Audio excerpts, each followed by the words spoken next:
Vamos nessa. E estamos juntos, ao vivo para você na tarde de hoje, terceiro ano do ensino médio, professor Paulo Bispo, que honra mais uma vez, boa tarde. Que honra estar com você também, professor. Essa semana eu estava lhe vendo, viu, lá na TV, eu estava em casa, de folga, e vendo ele dando aula de artes aqui, terça-feira. E o que é que eu fiz? Mandou um abraço para mim. Um abraço para o amigo Luiz, Eu exatamente. Então, vocês sejam bem-vindos à nossa sala de aula. Estamos juntos mais uma vez, terceiro ano. Ó, tá em cima da hora. Isso, reta final. Para o terceiro ano eu não posso dizer outra coisa. Não estou criando pânico, não. Estou dizendo somente que, olha, 2 meses, hein? Essa é a maior, você falou que aqui é a nossa sala, sejam bem-vindos à nossa sala de aula. Essa é a maior sala de aula do país. Porque né, tem gente que assiste a gente. Outro dia eu recebi mensagem da galera de Minas Gerais. Minas Gerais tem a gente que assiste a gente. A gente tem lá o endereço da gente lá no Instagram. Nosso arroba, e né? você pode mandar lá para o nosso direct qualquer dúvida que você tenha. Eu também recebo do Acre.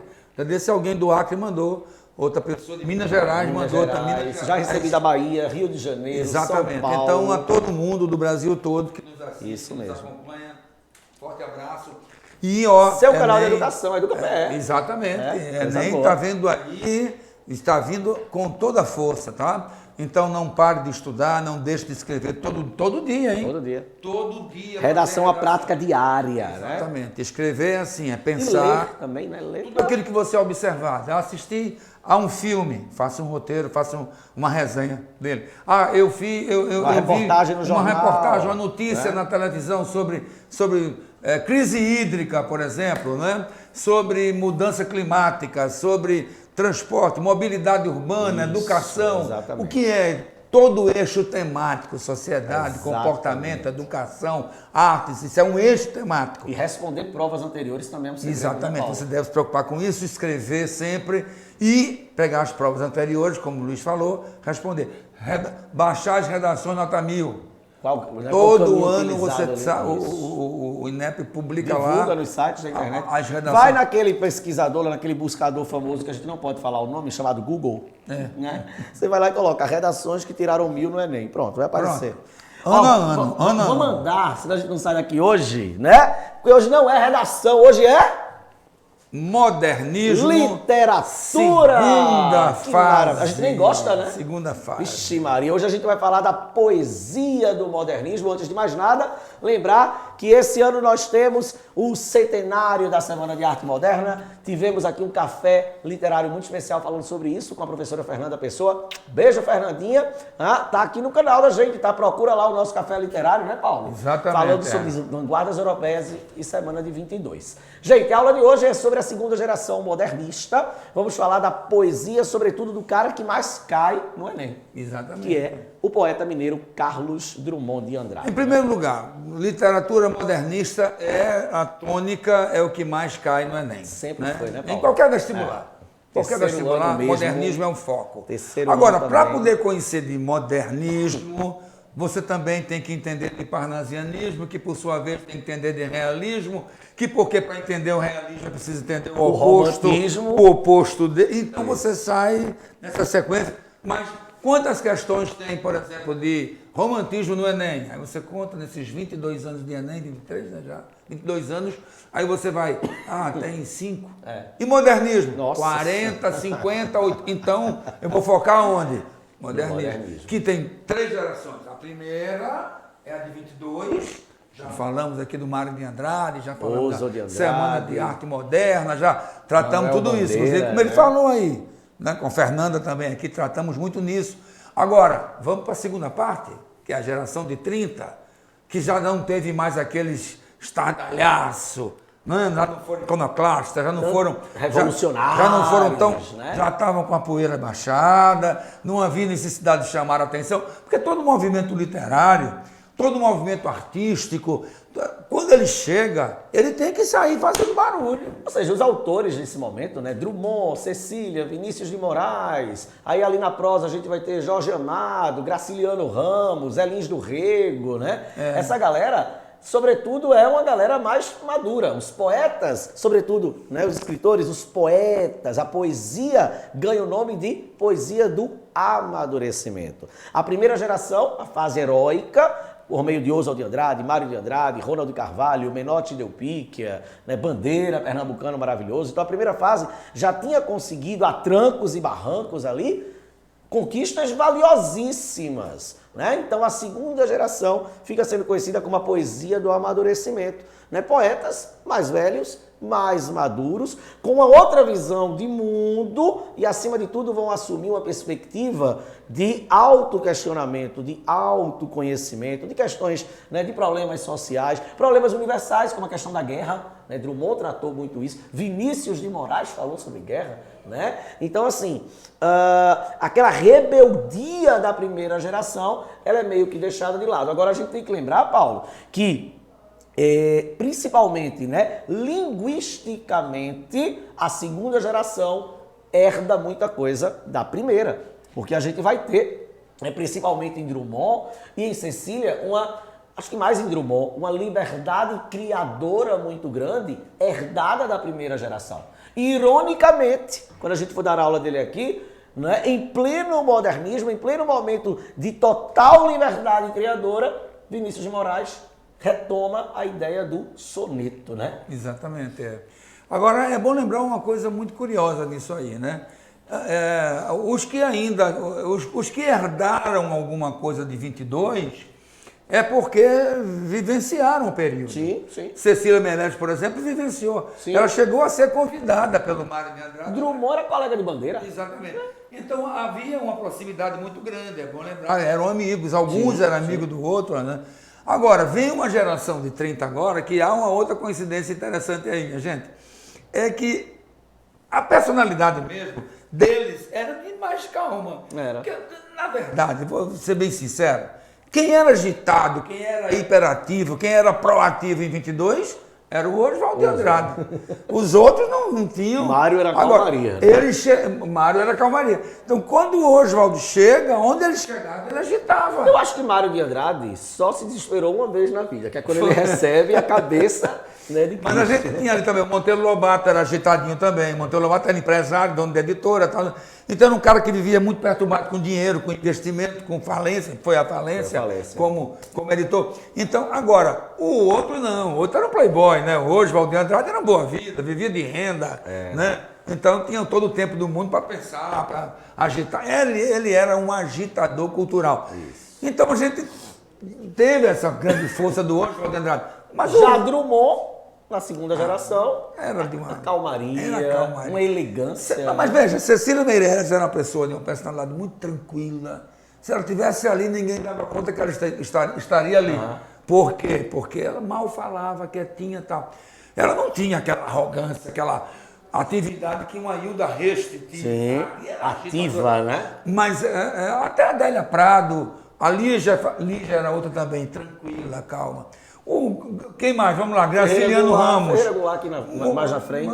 Não, Murilo, nessa geração de 30, Murilo Mendes, Graciliano Ramos. Jorge Amado. Era um povo mais... Então, o modernismo já estava solidificado. Consolidado. Porque a primeira geração veio e fez o estardalhaço necessário. Sim. Por isso que o nome da revista modernista era Claxon, que significa buzina, para chamar atenção, um alarme, barulho, porque havia necessidade de fazer isso, mas já fizeram. Acabou.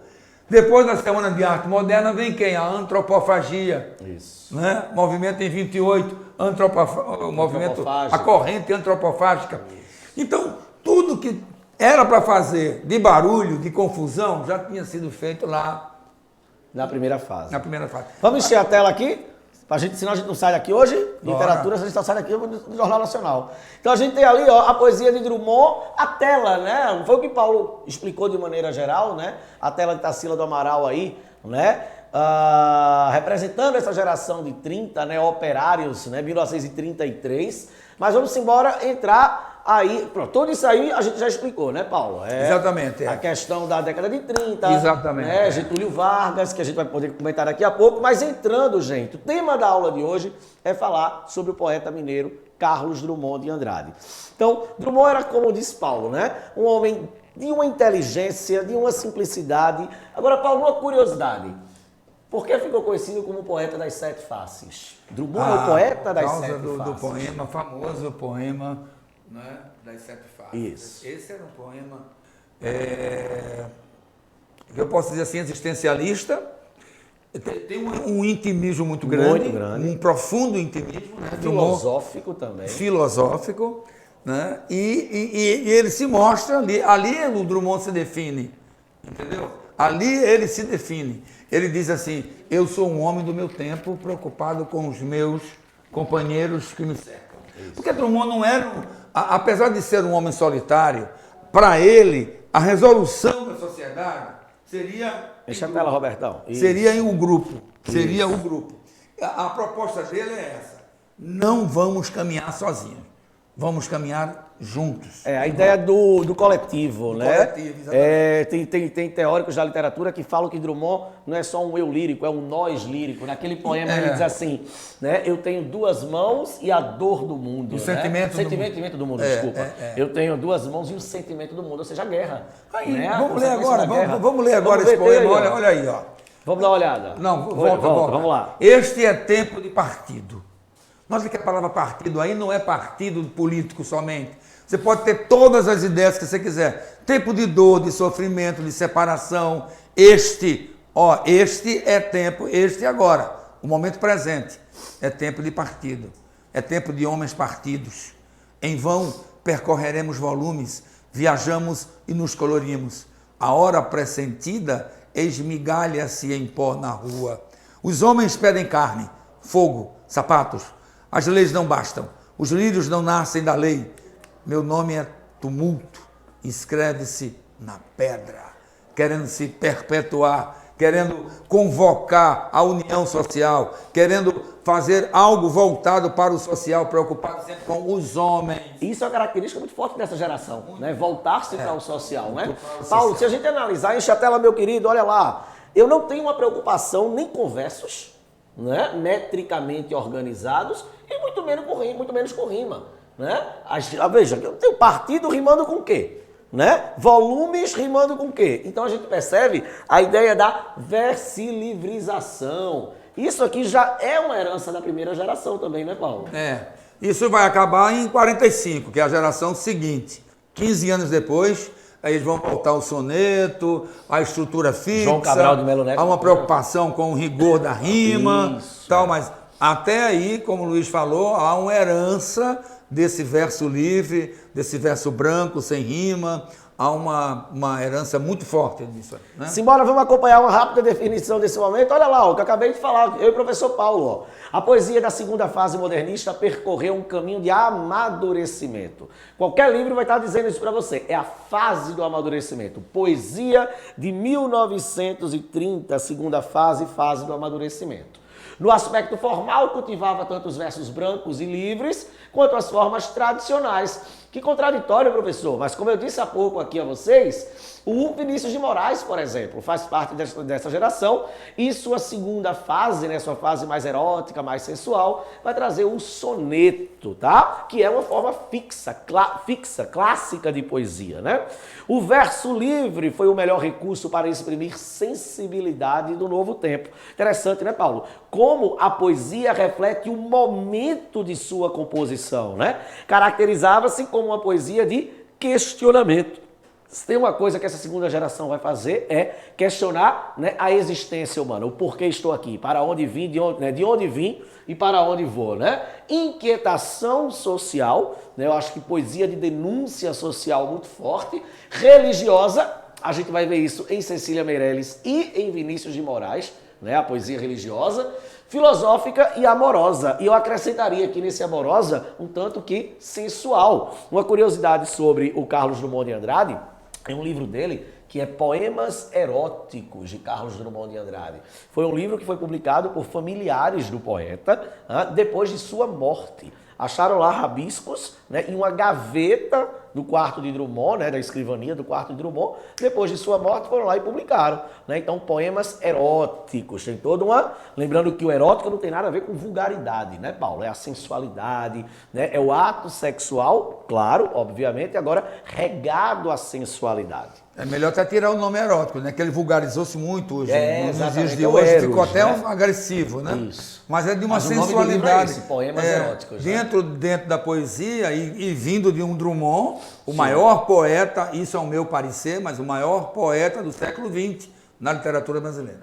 Não há dúvida. Genial, fantástico. Não há dúvida Fantástico, disso. Tá? fantástico. Isso não desmerece Cabral, não desmerece Vinícius. Bandeira. Ninguém. Aí até é difícil, eu digo assim, no meu entender, porque é difícil colocar qual o maior, qual o melhor, porque todos eles foram muito bons. Mas o Drummond supre todas as necessidades que a gente tem de um grande poesia poeta. de Drummond, você sabe. E o Drummond é aquele meu xodó é cara, Bandeira. é o cara preocupado com o social, preocupado com essa tal inquietação social, que não vai ser somente dele, você vai ver isso depois em Jorge de Lima, vai ver isso em Graciano Ramos no romance. No romance. O romance nordestino.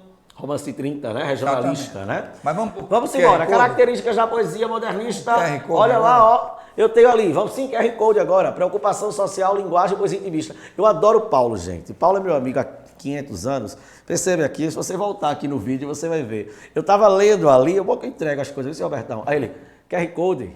Ele esquece que ele tá no ar. Eu não sei se dá pra tu ver, a gente tá no ar ali, ó. Dá pra ver que a gente tá ao vivo. Qual é o horário? A gente tá ao vivo, pô. Só pra lembrar. É aqui, ó, QR Code. Se fosse um comercial, eu dizia, chama um comercial. No final da aula, eu quero que você divida a sua experiência, que você me contou, que você conheceu o Drummond, não foi? Conheci. Conheceu o Drummond. No final da aula, eu fiquei impressionado, a gente ficou emocionado. Ele conversou com o Drummond em São Paulo, não foi? Rio de Janeiro. Rio de Janeiro. Essa experiência a gente vai ter já já. A experiência dele, né? Que não tem como a gente fazer isso, vocês entenderam. É hora do QR Code, Robertão! Olha aqui, ó. Quer ter acesso a essa aula e ao como é o nome do negócio? Fascículo e o podcast. Olha aqui, ó. Aqui, ó. Aqui, ó. Eita, aqui, ó. Deixa eu enquadrar a imagem. Pronto. Cuidado onde você bota essa seta. Cuidado. Aqui, meu amigo, aqui, ó. Oi! Você vai ter acesso a essa aula maravilhosa com questões, resumos, análise de obra e, obviamente, né, o podcast para você ouvir a nossa aula. Você precisa. Gostou da minha regência? Tudo o de que você Porque precisa. Porque quem precisa de aula. Para que você possa fazer uma boa prova. Tem podcast, tem vídeo, tem tira dúvida, tem quem mais vai fórum, tem apostila, resumo. E vem cá, paga quanto por esse negócio? Quer ser caro que só, né, num negócio desse? Deveria ser, não né? Não é? Paga quanto? 0. É o Educa PE promovendo a revolução na educação online, no EAD, na educação remota de Pernambuco. A gente é moral demais, menino. Tá Pernambuco, primeiro lugar no Brasil. Graças a Deus, meu filho. Eu me sinto orgulhoso, sabia disso? Exatamente. É. Vamos embora? Vamos ver. Eu não mandei tirar. Volta lá. Agora quem vai mandar é Paulo. Vai, Paulo. Vê se tá Vamos lá. Robertão, tira esse QR Code aí, por favor. Aê, tá vendo tu? Vamos embora. Vamos analisar poemas dele, Paulo. Vamos embora. A gente já falou que a gente podia. Mãos dadas. Ai, que amo esse texto. Esse texto aí, gente, esse texto é a cara do Drummond. É aqui onde Drummond se define. Inclusive, está vendo em primeira pessoa o texto, hein? É. O texto está em primeira pessoa.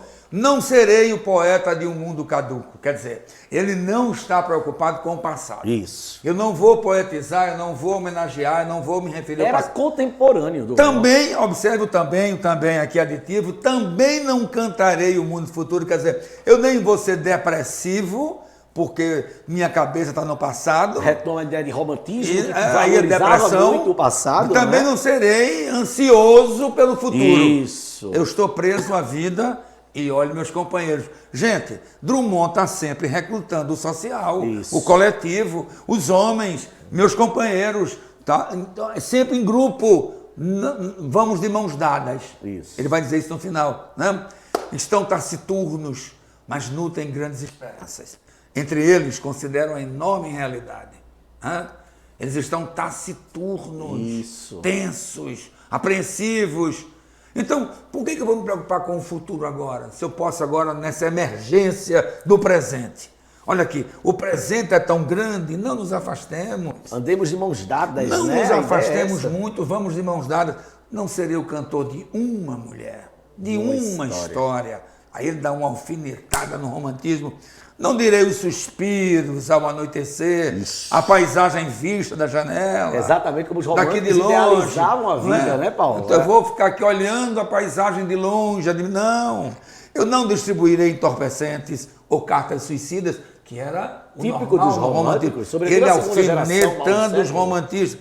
Não fugirei para as ilhas, nem serei raptado por serafins. O tempo é minha matéria.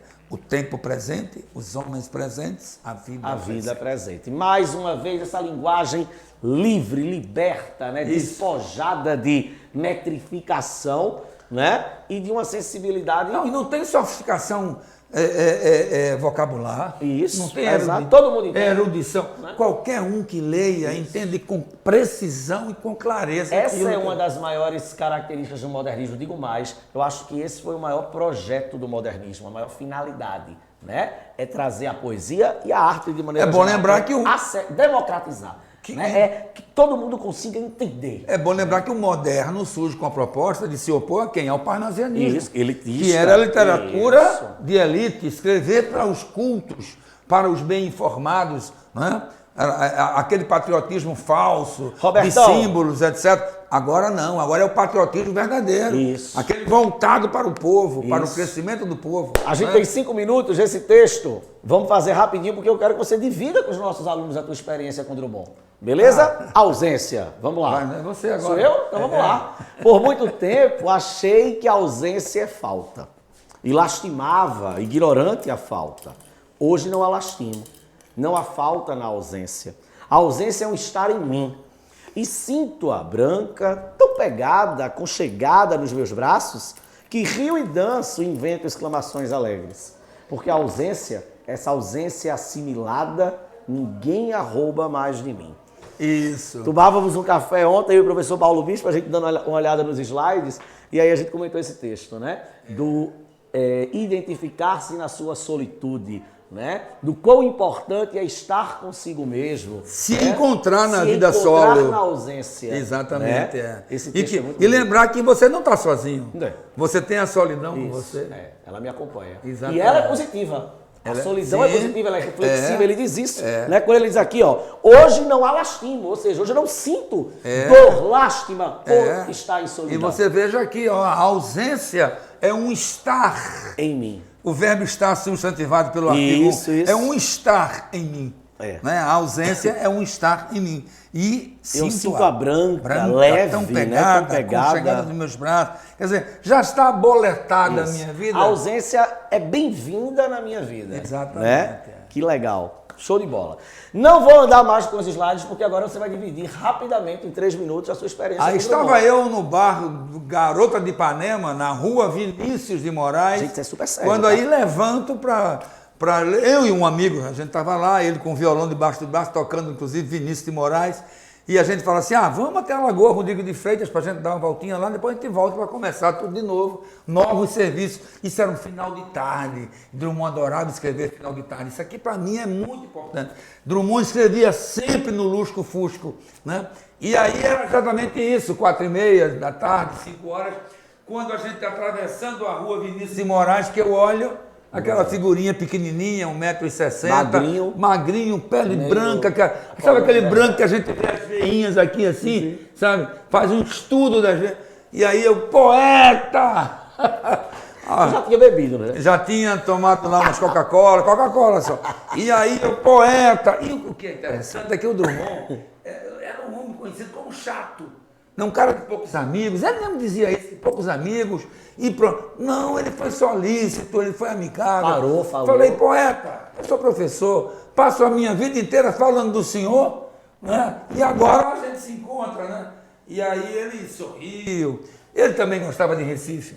A gente esteve aqui por Recife há algum tempo, e aí, Recife, que coisa linda, aí falou do Capibaribe, das pontes, falou de Capiba, lembrou nomes daqui importantes, Pena Filho, ele conheceu o Mauro Mota, era amigo íntimo de Mauro Mota, então a conversa demorou aí por uma meia hora somente. Somente? Não, gente, eu meia hora com o Drummond, eu zerava a vida, você tá doido, eu queria 3 minutos com ele, numa selfie com ele.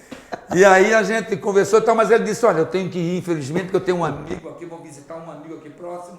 E aí ele foi, e eu me lembrando, no meio do caminho tinha uma pedra. Tinha uma pedra no meio do caminho. Graças a Deus não tinha mais essa pedra. Não tinha mais. E estávamos felizes, né? A gente que ia para a Lagoa Rodrigo de Freitas acabou voltando e começando o serviço de novo até... Não, porque agora, gente, me desculpa, agora eu ia beber a noite todinha Coca-Cola. Coca-Cola a noite todo dia, meu amigo. Gente, meu amigo, pelo amor de Deus, encontrei Drummond, tá doido. Tem mais um poema dele aí? Será Tem, que dá tem? tempo? Não, agora tem já é não. Cecília. Cecília é próxima Vai aula. pra próxima aula. Próxima aula a gente vê Cecília. A linda Cecília Meirelles, né? Gente, obrigado, tá? Literatura, Drummond é o cara que mais cai, né, Paulo? Drummond é. Há alguns nomes que são figurinhas carimbadas. Drummond, Bandeira. Então, Drummond, Bandeira, Cecília Meirelles, João Cabral, do Melo Neto, Guimarães Rosa, Graciliano Ramos. Gente, esses nomes você tem que anotar. De novo, vamos lá. Drummond, Bandeira, Cabral, Cecília. Peraí, devagar. Acabou. Drummond, Mandou encerrar. Bandeira, Cecília Meirelles, Graciliano. Graciliano Ramos, Guimarães Rosa, Clarice Lispector. Eu gosto dele que ele diz, vai devagar, mas acabou já. Gente, esses nomes, olha, eu estou dizendo na prova a vocês, hein? Se não cair pergunta sobre esses autores, cairão textos desses autores. Robertão vai surtar, Okay. Vai surtar, ele tem que devolver pra TV. Gente, acabou! Que aula maravilhosa, com essa experiência fantástica do meu amigo Paulo Bispo. Obrigado pelo teu carinho. Revisa, vai lá no QR Code de novo. Vai lá, ó lá, tá tudo lá pra você. Tchau!